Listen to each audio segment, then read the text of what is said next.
Well, folks, welcome to one more edition of Politics and Random. Egberto, Willies, your host. Thank you so kind for being part of the show. We are going to have a great show for you today, as usual. Welcome aboard Lee Grant from Montgomery County, El Senor Michael Rutnan from Brooklyn, New York. We've got Paul Fleming from Atlanta, Georgia, Yvette Avery Herod, Atlanta, Georgia, Deb Denny. I forget where you're from, Deb. I'm going to fake it and say Michigan, but I could be wrong. It could be Indiana. Let me know, Deb Denny. I got to focus that into the head. We also have here, okay, we don't have our full plethora of people quite yet, though we got it on the other networks as well. Anyway, folks, come on in. Let's see. Let's get busy. I see, Michael, this is a long one, but you know what? Let me tell you why I want to read that long one. I generally don't want to read long ones, but I want to read this because of the subject. So let's go ahead and do that. Egberto, pardon the long post, but I hope Bloomington, Indiana. I thought it was Indiana. I did say Indiana, right? Thank you very much, Deb. Egberto, pardon the long post, but I hope you can read the snippets of the article in full. Texas Monthly. Why did Greg Abbott pardon a racist murderer? The governor did offer much of a rationale and granted clemency to Daniel Perry, who killed a Black Lives Matter protester in 2020. But apparently the enemy of his enemy is his friend, Garrett Foster, a 28-year-old white man, an Air Force veteran from a conservative family who was sympathetic to the protest, carried an AK-47 style rifle to a rally downtown. Austin, as is legal in Texas, with the stated goal of protecting other marchers, including his longtime girlfriend, Daniel Perry, a 30-year-old white man and Army sergeant who was driving for Uber that night, ran a red light and drove his car into the crowd. He was also legally carrying a gun. Foster, sensing a potential threat, approached Perry's car. Perry, seeing a man with a rifle, also sensed a potential threat. At this point, both men were fully in compliance with Texas gun laws, which makes those laws seem pretty silly in retrospect. When you have this many armed men running around, what do you expect is going to happen? Perry told officers that he was the first to point his gun to police. Perry said, I believe he was going to aim his rifle at me. I didn't want to give him a chance. In other words, he was not claiming the right to self-defense. He was claiming the right to preemptively kill someone he thought might become a threat. The court released records showing that Perry used racist language, compared protesters to monkeys in a zoo, and had fantasized for weeks about shooting a protester at a Black Lives Matter rally. I might have to kill a few people on my way to work, he wrote once. Another time, I might go to the Dallas to shoot looters. He flirted online with teenagers. He reminisced about the time he shot an Afghan in the chest with a .50 caliber, adding that they are not real people. My God. His other messages reveal a man who was angry, alienated, and conspiratorial. He wrote that he believed the Black Lives Matter movement wanted his parents to lose their 4-bedroom house by giving it to a poor black family. Given all the ugliness Perry spewed before committing murder, one might think Abbott would have second thoughts about offering clemency. I think the situation is now worse than that, at least for red states with open carry laws, as Governor Abbott's decision to pardon sets this new standard. Kill any armed protester. Amazing, isn't it? I can't believe it myself. Anyhow, let's see who else has joined us. Paul Fleming says, effective tax rates before and after Trump tax law. Verizon before was 21%. After tax law, 8%. Walmart before, 31%. After, 17%. AT&T before, 13%. After, 3%. Disney before, 26%. After, 8%. FedEx, 18%. After, 1%. This is what a corporate giveaway looks like. And Paul Fleming nails it, as he always does. Michael Ryan says, Paul, meantime, Biden tries to establish a 15% minimum corporate tax rate. I mean, even that is way lower than it should. But when you compare it to what Trump did, sad. All right. Lee Grant says, MTG, Jasmine, and AOC go ghetto in Congress. No, MTG got ghetto in Congress. AOC and Crockett defended themselves. All right, Lee, personal attacks aren't supposed to be permitted in Congress, can only lead to a hostile workplace, resulting in even more gridlock. Dev Denny, yes, I know now. Bloomington, Indiana. Bloomington, Indiana. Got it. Eric Hayes says kind of like Roger Dangerfield treatment for Mr. V. No respect. Morehouse grads turned their backs on Biden, walk out of ceremony, and it was just a few of them. Most people enjoyed having the president there. Of course, the other side is going to blow that up. But no, most of the people at Morehouse sat down and took on the president's speech just fine. All right, the Department of Transportation regulated junk fees. Airline are suing. The CFPB cap credit card fees. Banks are suing. Medicare is negotiating drug prices. Pharma is suing. The FTC banned non-competes. Business groups are suing. Corporate America can't stand government working for the people. And remember what if you didn't listen to my show this morning, the one thing I said is remember. And that's the reason why the Republican wants to control the courts, because they can go against democracy. If they own the courts, when the corporations say that law is unconstitutional, then the courts just rules it's unconstitutional, and it doesn't matter about the president or the Congress passing a particular law. And the only recourse for that is impeaching judges. Only recourse. Mike Cisak says MTG was right, though. MTG was right for talking about somebody's eyelashes. Mike Cisak, you prove everything that we need to know. All right, Lee Grant. Governor Abbott is well within his rights and tradition to offer clemency to anybody. Yes, he is. But it's a bad precedent to set that you release a killer. But anyhow. All right, let's go with E2247 daily updates. Since October 7th, at least 35,562 Palestinians killed, 106 persons more than 226 than day 226, 106 more than day 226. At least 79,652 wounded, 176 persons more than day 226, 115,214 casualties. Equal 508 per day of an estimated 5,385,012 people. That's 2% of the West Bank and Gaza Palestinian population, with 35,562 Palestinians killed. That means 157 per day are killed.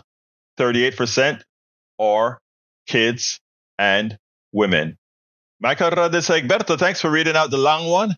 I hope you have time to read it into the situation. Then send a message to your governor for the next show. He won't show, but yes. CSAC says, Paul Fleming, the problem is that government is getting in the way of the laws people use for doing business. That's silly. Government are the people. Our government is the people. Period. E2247.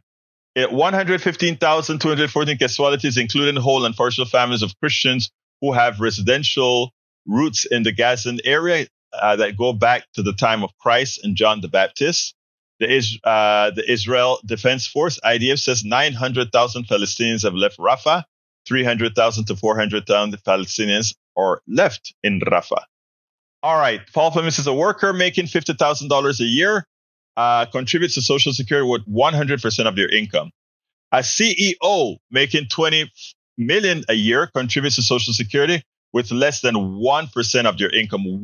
You said 1%, way less than 1%. Who agrees it's time to scrap the cap? I do. Let's see. No, Crockett didn't start it. Marjorie Taylor started it by bringing up something not germane to the field. Crockett said, we want to go ahead and, she brought up the name of some person, and Jasmine kind of reminded her what the hearing was all about. And she got upset because I guess she's not very intelligent. And, they just got her. It's that simple. This is not two ways of seeing this stuff. This is simple stuff, folks. This is simple stuff. This is very simple stuff. All right. Continuing. Carl Cox is here to say the MAGA GOP is full of super crap. Hey, Carl, congratulations on your graduation on the 17th. I hope you saw the show on the 17th, because we actually had a little card in there that was displayed on the screen for you. If you didn't see it, go back to Friday's show and check it out where we gave you some honors for completing your course. All right, let's see. E2247, IDF said it assesses that fighting in Gaza will last at least another 6 months to complete the end. That's ridiculous. All that means is that they're going to be killing people on the average daily basis, like brother E2247 has been displaying for some time to come. Government jobs are a cost, not revenue. Oh, Lord, I'm not going to go there. Michael Rosa, Eric, MTG started it, but that doesn't really matter. We don't need more gridlock in Congress. We won't get rid of gridlock in Congress until we elect a new Congress. Mike Cisak says, Paul Fleming, SS was supposed to be for mostly the poor, and so it was set up as an insurance policy run by the government. That's why it has an income cap. But seems leftists want to do away with rules and steal people's money. It's not stealing people's money. Those people who have all that money, ask them how they got it. But again, some people, for some reason, decide that they will refuse to think appropriately as far as how the economic system actually works. All right, so let's see what else we got here. E2247 says, Representative Mark Focan, one of the most strident critics of Israel's conduct in Gaza, said, if Netanyahu comes to address Congress, I would be more than glad to show the ICC the way to the House floor to issue that warrant. And I think that's exactly what they should do. It's time to arrest Netanyahu. Carl Cox says, I saw that. Thank you. I'm honored that you honored me for the major achievement. Well, that, in fact, Brother Carl Cox, was a major achievement. Like I said, I remembered when you were kind of not sure if you're going to complete it, and everybody in this PDR posse told you to hang in there. And guess what? You did it. You hung in there. You now have that degree that you yearn for, because that's what you wanted. You stuck with it. You hold on to it. All right. I want to play a piece that I did this morning on my show. It's a bit long, but it's worth listening to. It has to do with the Farm Bill. Check this out, and then we'll take it on the other side. Pro-corporate GOP Farm Bill decried. And that's where I want to start. Pro-corporate Farm Bill decried. And it's very important. Last week, what everybody was listening to is that Marjorie Taylor Greene and Alexandria Ocasio-Cortez and Jasmine Crockett, they got into a big, nasty argument that seemed like a Jerry Springer show. And if you look at TikTok and if you look at Facebook, if you look at Instagram, that's all those outtakes are there. And by the way, I'll have an outtake on that piece as well. Why will I have an outtake?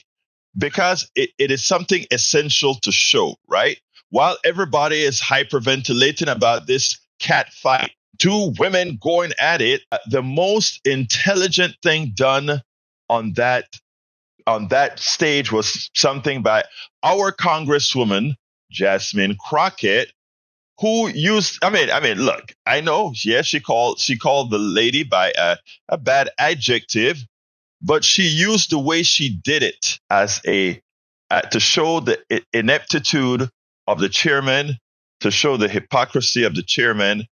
And nobody that I saw, at least in either the news media, the feed, the morning shows, really got it. They didn't get what this woman did. So when they asked her on the morning shows, do you regret what you did? And she said no. The next thing was, look at how they are. And they don't even regret sounding like Jerry Springer, not understanding exactly what she did. But we'll talk about that later if we get a chance. The real story right now is the Farm Bill. But you see, that story distracted from the proposed farm write-up that's occurring in Congress. Nobody's talking about this boring thing called the Farm Bill, though it affects more people that actually saw that Jerry Springer moment in Congress. First of all, that's why we are here. That's why we've got KPFT and Politics Done Right. So that we can point out to folks, both our urban folks or suburban folks and our farm folks, what's really happening. Title of the article that I want to highlight from Common Dreams last night, it's GOP Farm Bill decried as pro-corporate, anti-family waste of everyone's time. And they came to this. I think they wrote this article on Friday. It was right after that mix-up, but it goes like this: echoing early May criticism of House Republicans' blueprint for next farm bill, anti-hunger and green groups on Friday fiercely condemned the GOP's discussion draft text of the Farm, Food, and National Security Act of 2024. That's where you get, how much people are going to get on SNAP, what kind of subsidies farms are going to get, etc. Released by the U.S. Committee on Agriculture Chair Glenn G.T. Thompson, Republican of Pennsylvania, the draft is competing with a Democratic proposal, Senate Agricultural, Nutritional, and Forestry Committee Chair Debbie Stabenow, Rural Prosperity and Food Security Act, while Thompson claimed that his bill is the product of extensive feedback from stakeholders and all members of the House, and is responsive to the needs of farm country through the incorporation of hundreds of bipartisan policies. Representative David Scott, Democrat of Georgia, the panel's ranking member, said the draft confirms his worst fears. Let's point out, because when we talk about stakeholders, a lot of times people don't know what we're talking about. When it comes to a farm bill, who are the stakeholders? The stakeholders are the big agri corporations. It is you, anyone receiving SNAP, anyone receiving food benefits, international relief agencies receiving food for, let's say to prevent starving in different places. By the way, if we can prevent starving in places where, we were partially responsible for their starving, it means that we wouldn't have an immigration crisis and many other things of that nature. So all these things tie in. Your policy, the policies that you pass have effects long beyond the immediacy of the policy that's being written. So a person writing intelligent policy goes ahead and he looks through several levels of indirection. He or she says, all right, if I pass this, what happens? What then happens because of that other thing happening? You have to see what the cascading effects of your policies are. And it turns out, rural brothers and sisters, anybody listening to me that isn't in the big cities, etc., listen well, because this affects you. And the Republicans are not your friends.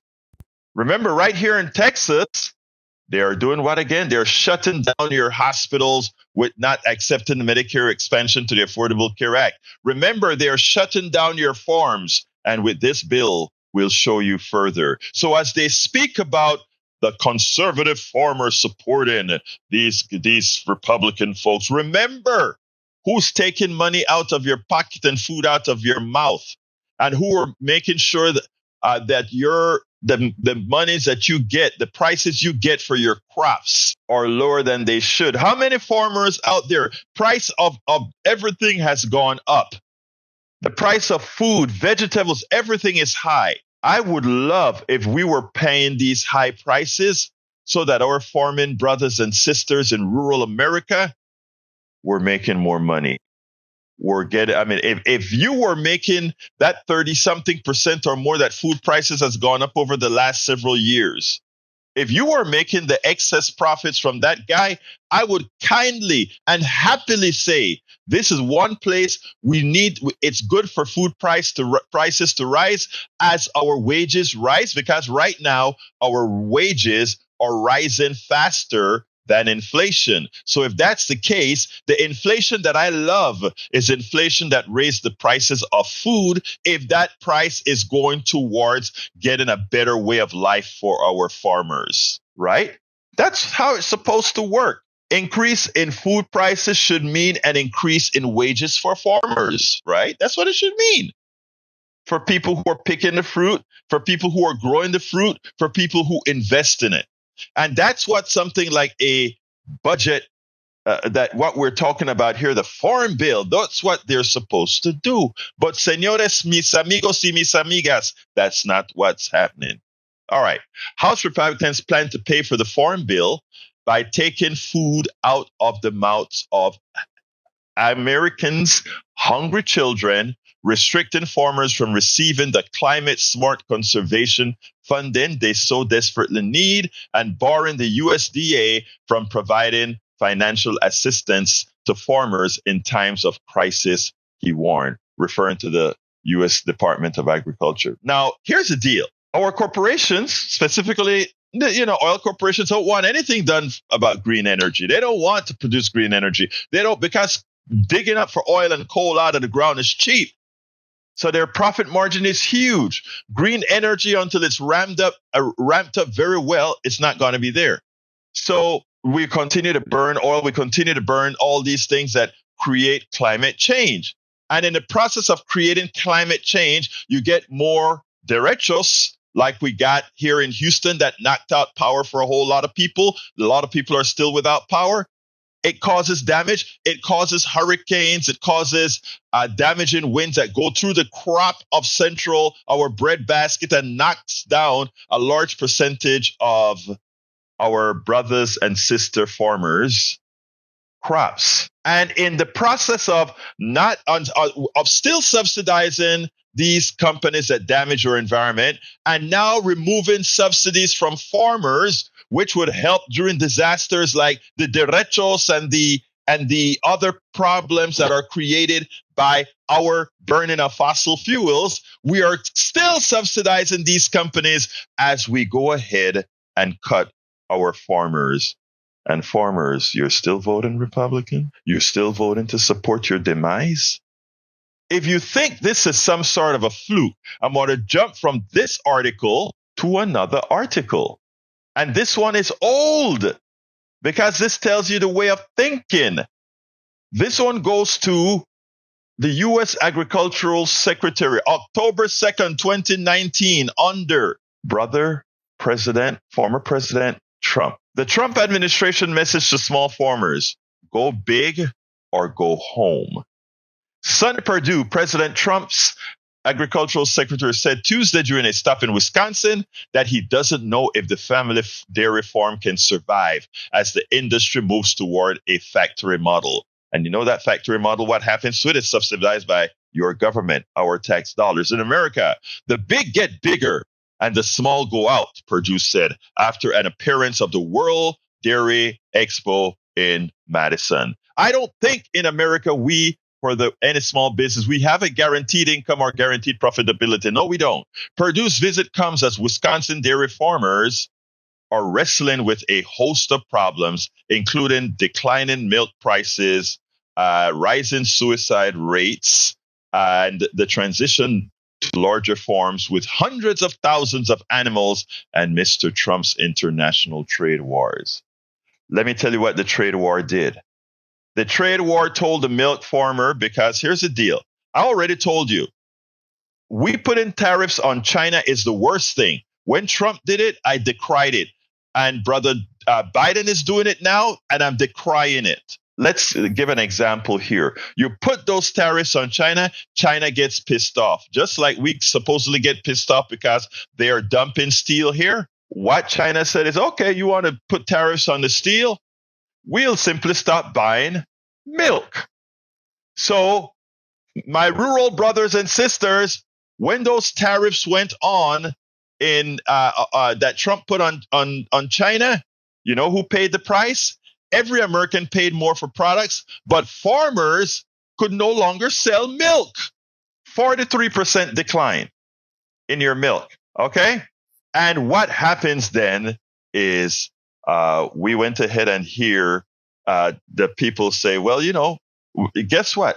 The family farm just can't survive. So he went to Wisconsin and said that.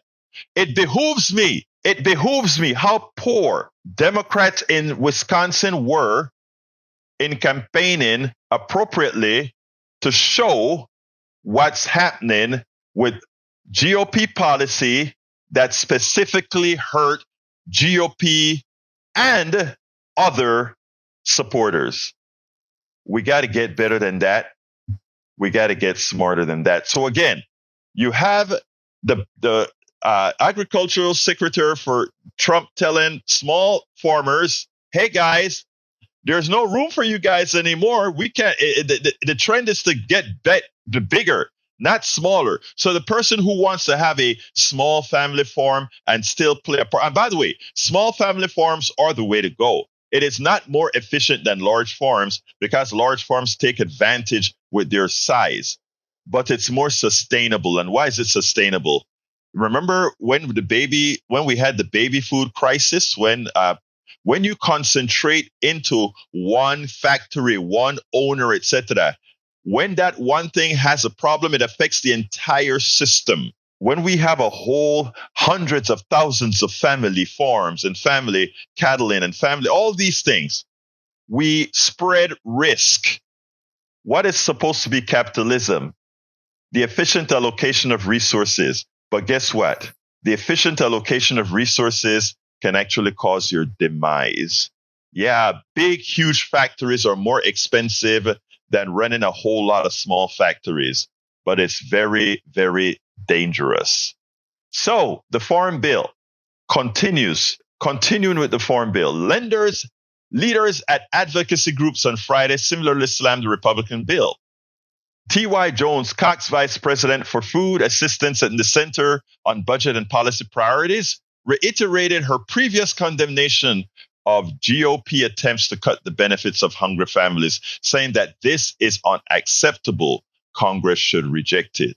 I am pretty sure Congress will reject it if Americans are informed about not what's happening with Jasmine Crockett, not what's happening with MTG, not what's happening with Alexandria Ocasio-Cortez, but the damage these companies are really doing to all of us.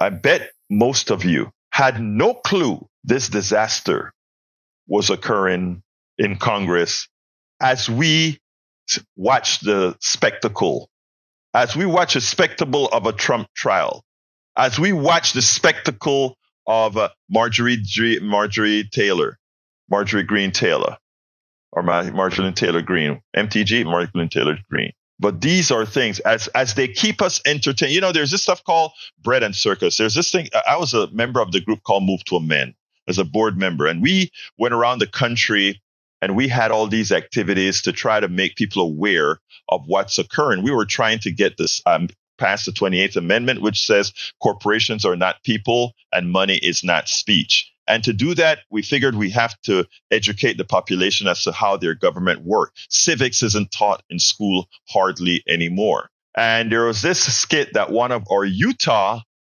Move to Amend did, where they talked about bread and circus. Keep you fed and entertained, and then they can do anything to you, which is where we're at right now. America, in as much as our food is expensive compared to how it was a few years ago, it's still the cheapest in the world, okay, relative to what we make. And here's the funny thing. The funny thing is that they give us cheap processed foods. They entertain us with these real, what they call it, real programs, reality-based programs, and things that don't make you think, just entertain you. You know, I remember every time I'm sitting down here blogging, if I accidentally turn from a news channel in the past and turn to a Jerry Springer, it's amazing how attractive Jerry Springer was for its decadence. That is what they want to do. Keep you entertained as they screw you. Keep you fed as they screw you. They screw the farmers and everything else. And this is not conjecture. This is just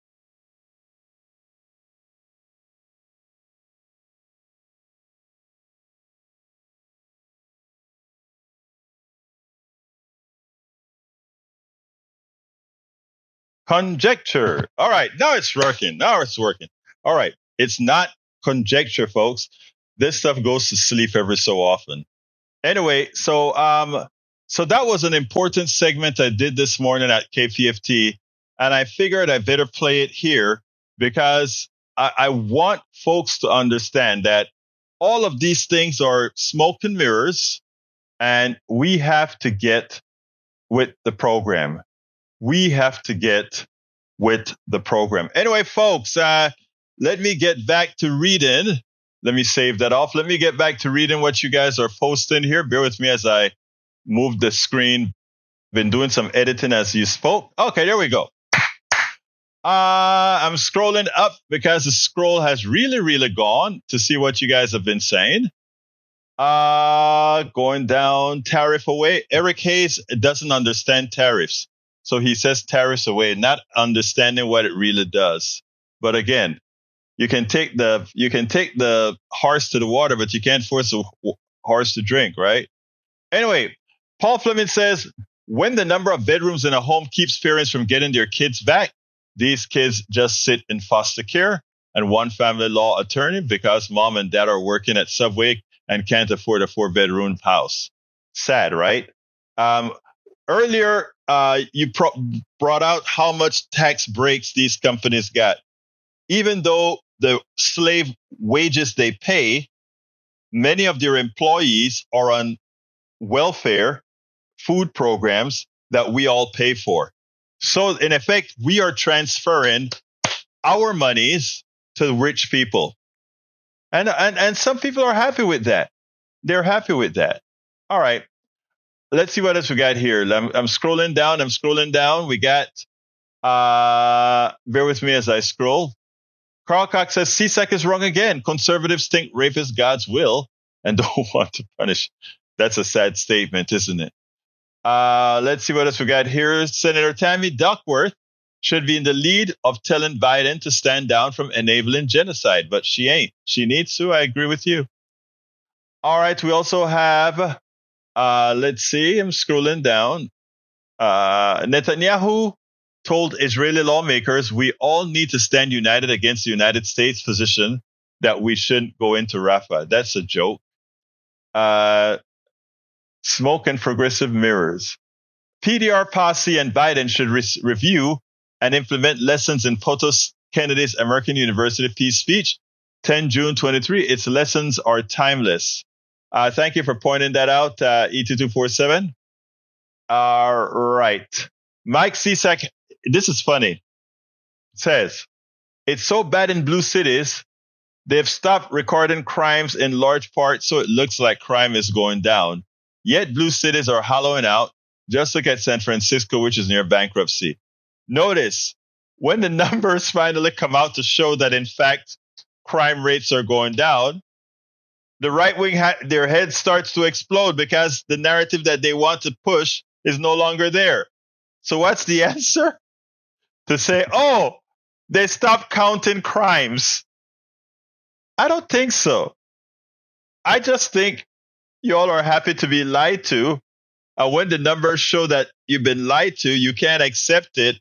So they know that you'd believe anything that they tell you. So they say, oh, the reason blue cities look safer, the reason New York City is safer than Tallahassee, the reason New York City is safer than Oklahoma City, the reason New York City is safer than Tulsa, all of these are red cities. The reason New York City is safer than all these red cities.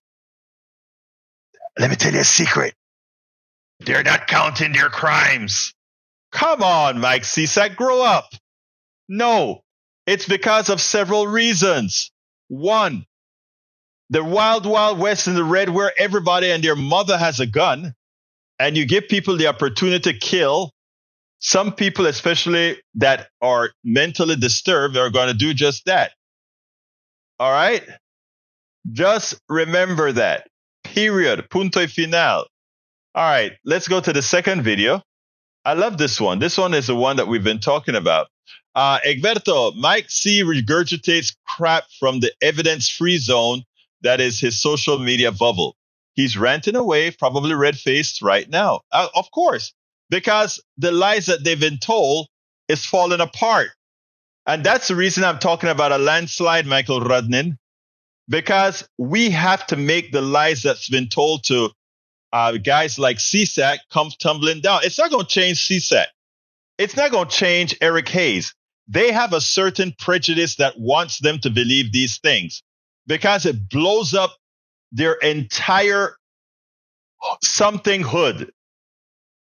If they realize they've been lied to and they were gullible enough to accept it. So how do you go against that?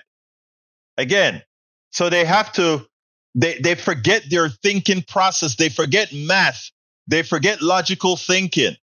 I can't help that. But as a host with several programs, blogs, books, etc., it's not my job to try to work psychologically with, let's say, Brother Eric Hayes or Brother Lee Grant or Brother CSAC, who are allowed lies to permeate their psyche. I have to go with the people that are willing to change your mind. But I'm just glad that they are here. But I must work with people who are willing to look at facts and say, oh my God, I guess I had been snowed at some point. I'm glad you're back from the vet, Bruce. Thank you for being here. And thank you for your support this morning, Bruce. It's been well appreciated, my dear brother. So again, politics done right is for everybody. Everybody won't drink, but whenever they decide to drink, we will be here. Whenever they decide to allow themselves to hear some truths, we will be here. Everybody remains my brothers and my sisters, but I won't allow their misinformation generated engines to influence you. I will always be a backstop to the crap. All right, let's go ahead and do the Marjorie Taylor Greene thing and hear what I have to say about that. Let's get busy. By now, everybody have heard about the Jerry Springer moment in the committee attempting to discuss the Attorney General Garland issue with releasing the president's tapes. That sort of silly stuff, right? But anyhow, it turns out that Marjorie Taylor got personal with Jasmine Crockett. And in the process, AOC attempted to force the removal of her words. The Republicans didn't vote to support that. And one of the reasons they didn't vote to support that is that if they went ahead and struck her words, she would have had to leave the committee room. They wanted to have her vote. So they pretty much ignored it. But I think in the long run, they allowed her to go ahead and say, I'd like to take back my words. OK, but it was not a movement to officially strike her words. Everybody's talking about what Crockett had to say. Crockett asked a specific question about bleach blonde, bad built, butch body. But she did it in a special way. And that is what needs to be talked about, not just the flair around it, but the calculated manner in which Jasmine Crockett did it so that made it to the record. I want you to check this out, and we'll take it on the other side. You know we're here about I don't think you know what you're here for. Well, you the one talking about. I think your fake eyelashes are messing up. No, ain't nothing. Hold on. Listen. Order. Mr. Chairman. That's beneath even order. I would like to move to take down Ms. Greene's words. That is absolutely unacceptable. How dare you, a full appearance of another person. Are your feelings hurt? Her words down. Aw. Oh, girl, baby girl. Oh, really? Don't even play. I'm just curious, just to better understand your ruling. If someone on this committee then starts talking about somebody's bleach blonde, bad built butch body, that would not be engaging in personalities, correct? What now? Late night committee meeting in Congress went off the rails this week after Congresswoman Marjorie Taylor Greene, Republican of Georgia, insulted the appearance of my next guest, Congresswoman Jasmine Crockett, Democrat of Texas. Thanks so much for being here. Do you think that Congresswoman Greene should face any sort of punishment? I mean, she didn't face any at the time, so I don't anticipate that she'll face any in general. I mean, I think that this speaker should be inclined to try to rein her in after trying to kick him out of his position. But they just let Marjorie do whatever she wants to do. And I think this was the first time that someone actually said, no, you won't just treat me whatever way you want to and get away with it. So just to explain to our viewers, she said what she said, which is a personal attack on your appearance. And then the Republicans refused to take her words away. Yeah. Because they said it wasn't a personal attack. And then you said something about, you didn't mention her name, but you obviously were talking about Congresswoman Greene, bleach blonde, bad built, butch body. Very good. So it's tough to say. But you've really embraced what you said. You're printing it on swag. I think we have an image of the shirt here that you're selling to help raise money to elect Democrats. How would you respond to say it's inappropriate to respond to an attack on somebody's physical appearance? And you hear Congresswoman AOC say, you shouldn't be attacking somebody's physical appearance, but then you did the same thing. You attacked her physical appearance. So to be clear, what I asked for was clarification on the ruling. If her words were taken down, that meant that she was going to have to leave the committee for the evening, which actually would have helped everybody out because the source of the chaos is always Marjorie Taylor Greene. But the chairman was concerned about his votes. He was concerned about whether or not he would be able to move forward with contempt. And so therefore, for the Attorney General Garland. Absolutely. Yeah. So therefore, I'm like, what are we doing? So what are the parameters? And I generally wanted to know. So I did not state anything to her. I specifically asked a question and I didn't even mention her name. Mm-hmm. And so it was for clarification. And that's what I asked for. And he obviously didn't hear me. Okay. Yeah. And I hear that. But she went after your appearance. And then you went back at her 1,000-fold. I did in a very lawyerly way. But obviously she started it. I'm not disputing that. But do you regret that at all? I don't. You don't? I don't.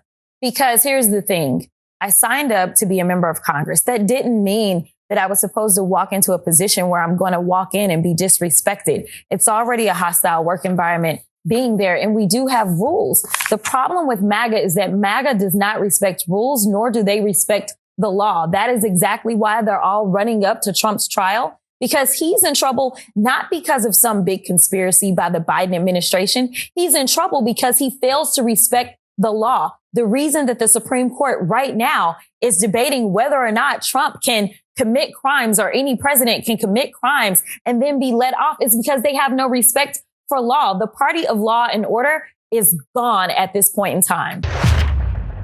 Now, I'm pretty sure that statement that Crockett made has to stay on the record. But why is this an issue? If you take a look at the back and forth, there are longer clips that are out there where Republicans on one side are trying to tell Jasmine Crockett, calm down, take it easy. Republicans and the MAGA Republicans are great at doing things that whenever it's done on to them becomes the end of the world. And because they are in power in Congress, they get away with it. But Jasmine Crockett got the upper hand here. And while people may not initially see exactly what she did, it shows her degree of intelligence. I mean, what she did while Marjorie Taylor addressed Crockett directly and made a personal attack on Crockett directly, what Crockett did was use the rules of Congress to simply ask a question. If somebody were to call another person bleach blonde, bad built, butch body, would that be something that would be stricken from the record? It's a question. It's a legal question to the board. It's a question about rules in the committee. So everybody's going to know that Marjorie Taylor, who constantly insults people on that committee, that an insult that was only directed at her to just sort of let her, just to show some fight back, was going to make it to the record. Because Miss Crockett, Congresswoman Crockett, never called her those words. But everyone knows who those words apply to. And this is not petty. This is about pushing back. Too often, Democrats just stay back and take. And whenever they do it, they go against their own. And this time around, Crockett said, nope, I'm going to do this. And when Jake Tapper said, are you sorry that you did what you did? She said, hell no, I'm not sorry I did that. That is what needed to be done there. Sometimes you have to fight in a manner that isn't the way that you normally do. But in this case, Jasmine Crockett deserves a whole lot of kudos and oomph. And that she goes ahead and makes a T-shirt about it is even more important. And let me tell you why.